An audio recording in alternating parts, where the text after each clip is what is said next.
Well, what we got today, It's Drams on deck time.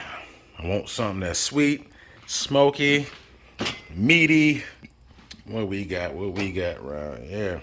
Just my newer one right here. This one, your time is coming soon, don't you worry.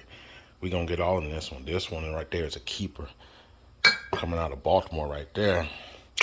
What else we got around here? What else? Oh, this one right here. It's Nulu right here. I don't know if you ever had this before, but if not, do yourself a favor. Get the Toasted series. It is awesome. This is a barrel pick from Liquor Barn, but even just a normal non-barrel pick, solid.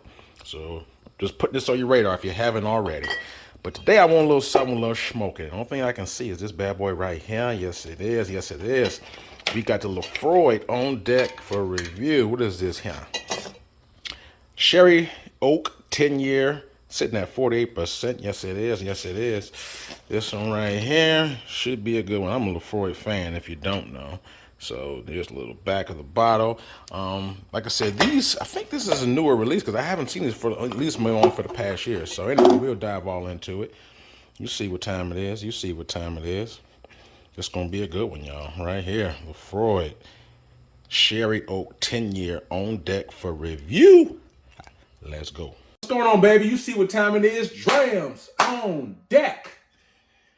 We got another one today. When I say another one, we got another hitter in the building. We got the Laphroaig 10-year Sherry Oak on deck for review. Yes, we do. Yes, we do. This is my very first bottle of the 10-year Sherry. I saw it online earlier this year. I was looking for it. I had this bottle maybe about almost 2 months now. I was on assignment at work, and I would happen to stop by. I picked this Sherry Oak up in Kansas City, Missouri. I stopped there one night, and I went to a liquor store that's over in the Westport area. It was a nice liquor store. I forgot the name of it, but it's in the Westport area. And I went in there, and I saw this. They had a lot of nice finds in there. But this was one of them, and I saw it on shelf. It was about 70, 75 bucks, something like that. Easy cop. I had to get that. Had to get it. So now I'm doing a review. Over the last probably 3 to 4 years, I've becoming a huger fan of Laphroaig. I would say when I first started drinking scotch, maybe about 7 years ago, I will only touch the space side, only the sweeter Macallans, the sherry. I wouldn't touch peated. So maybe about 7 years ago, you would ask me about anything about Laphroaig, I'd be like, I don't like it.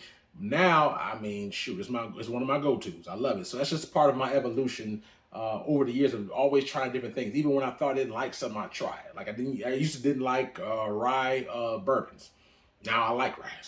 So just like I didn't like IPAs beers for a while ago. I moved to California. It's a breeding ground for IPAs. So I'm an IPA fan. So a lot of things just acquire taste in the right thing. You know what I'm saying? All peated whiskeys ain't the same and so on and so forth. So anyway, I'm a Laphroaig fan now, and it is really, really a staple in my collection now. And for the uninitiated, meaning the people who are not peat sippers or people who just casual whiskey drinkers, never had a peated whiskey before, I will call those the uninitiated. If you try, not this one, this is more of a sweeter side, but if you try like a rather standard 10-year Laphroaig or a cask strength for the lower, for the uninitiated, that could be a huge climb for them. That could be a huge deterrent for them. And they may think that, oh my God, all scotches or all whiskey tastes the same. So that's not the case. So I'm trying to say for the uninitiated, I would say take baby steps before you come to Laphroaig or before you come to a Brutalities or before you come to Ardbeg. You know, take steps before you get there. There's a lot of less peated whiskey that you can try. Just get your feet wet, and then you can gradually get up to the big boys. Laphroaig, when it comes to peated whiskeys, is one of the big boys. They carry a lot of punch, and even though Brutalities, Octomores are what you call the most peated whiskeys in the world. These, in my opinion, some of the Laphroaigs I've had, like the cask strength, taste just as peated as an Octomore. I've had several, as you can see behind me. So they come with it. So if you want that, that's what you come for. This is a 10-year sherry. This also has bourbon cask influence as well. So this is bourbon and sherry. It's finished in sherry. It's not solely 10 years in sherry. I don't know the years, but it's Oloroso sherry. I don't know the age that it was finished in sherry, but you also have bourbon as well, $75. And I'm like, let's get this. I just recently reviewed the PX, which is the Laphroaig cartridge PX that came from last year. That one, PX, is, if you don't know, is a sherry as well, but that's more of a sweeter sherry. Oloroso is sweet too, but PX is even sweeter. So I loved it. And now I'm going to do this sherry cask, Oloroso. So as always, we're going to nose it, we're going to score it, and we're going to taste it. Let's see what we got right here. As you see on the color, this looks like a regular standard sherry whiskey, or or I would say an aged whiskey. Has medium brown color to it, and like I said, man, I love my. If you don't know me, if you never seen none of my reviews before, I love my sherry whiskey. So it's sherry and it's sweet and peat. I love sweet and peat. Those are probably my favorite whiskeys there is. So this is sweet and peat. So I'm looking forward. This is going to be fun for me. So let's see what we got right here on the nose. All right now.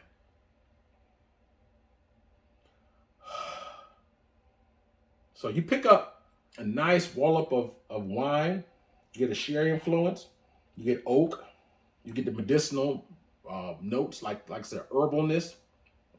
You get like a nice oak flavor on here, smoke obviously, brine character to it, all that. So you get the sweetness from the sherry, like the berries, but then you get the brine, saltiness character, you get the herbalness for like a mint, and then you still get the smoke. I get all four of those notes all up on here. And it's very nice.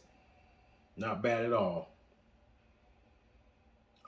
10 years, so you definitely pick up the oak on here as well. So without further ado, let's see what this first sip has to offer. Cheers.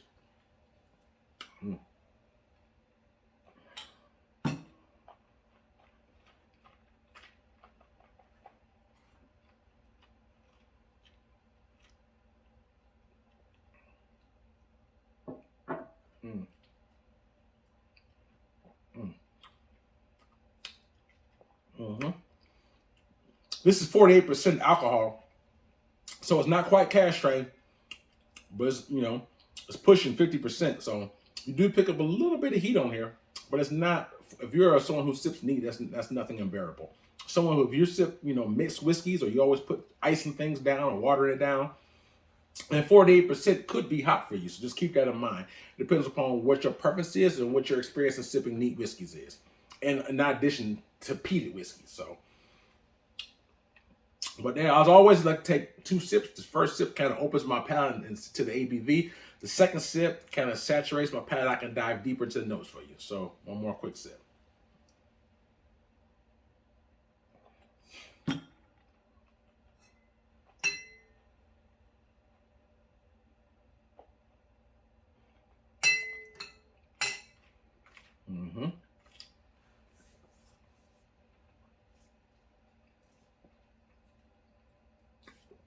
So just imagine if you had a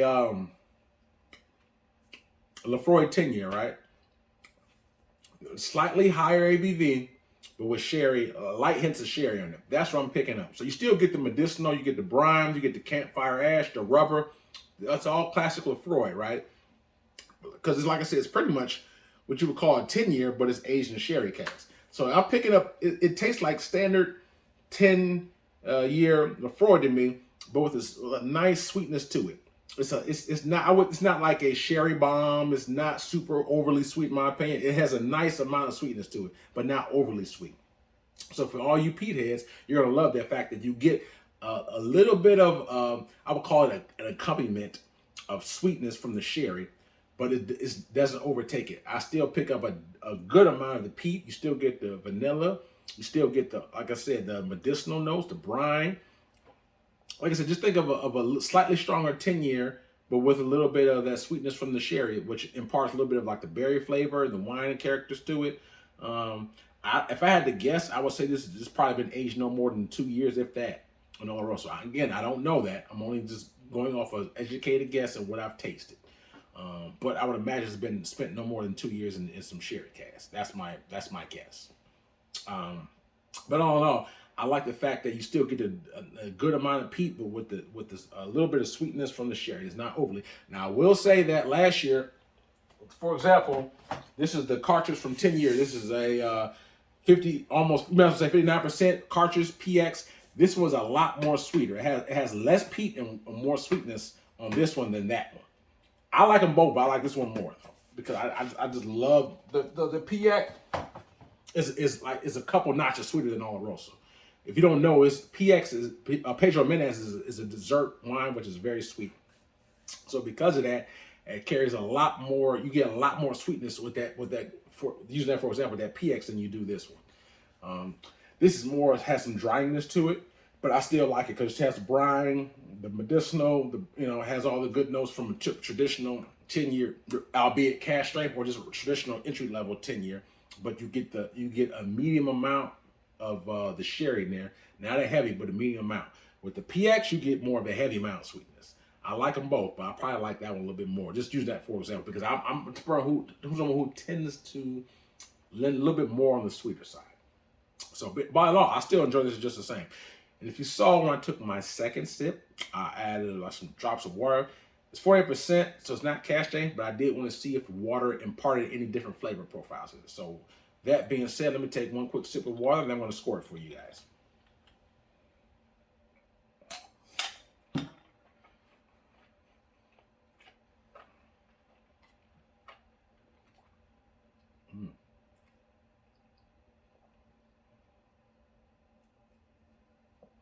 Okay. Interesting.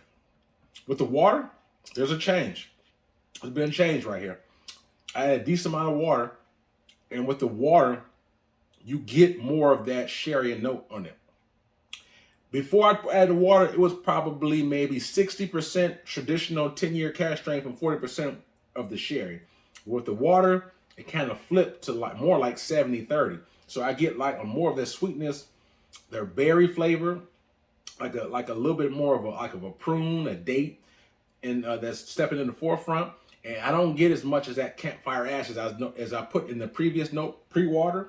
I don't get the campfire ash quite as much. You get just more, that kind of fades in the back, and you get just a little bit of a hint of it, more so than a healthy dose of it, if that makes sense. So with the water, at least on my palate, the sherry, it gets a little bit sweeter, and the peat kind of dies down a little bit. And that sherry kind of steps forward a little bit more. Like I said, you get more of the wine influence, the dates. You get a little bit more of that ripeness of the sherry. And then, like I said, the smoke and the peat and the campfire ash take a back seat. So that could be good or bad. If you're someone who prefers more peat with just a small hint of sweetness, I would probably say without water. If you're someone who just kind of that likes both or leans to more the sweeter side like I do, a couple of drops of water may kind of make it a little bit more beneficial for your palate. Just depends. Just a food for thought. So if you have this bottle, let me know your thoughts of it with and without water, because your palate may tell you something different. So I kind of want to know you guys' thoughts on it. So please let me know if you have this bottle, what you prefer, with water or without water. I'm going to take one more quick sip. I'm going to give you a score.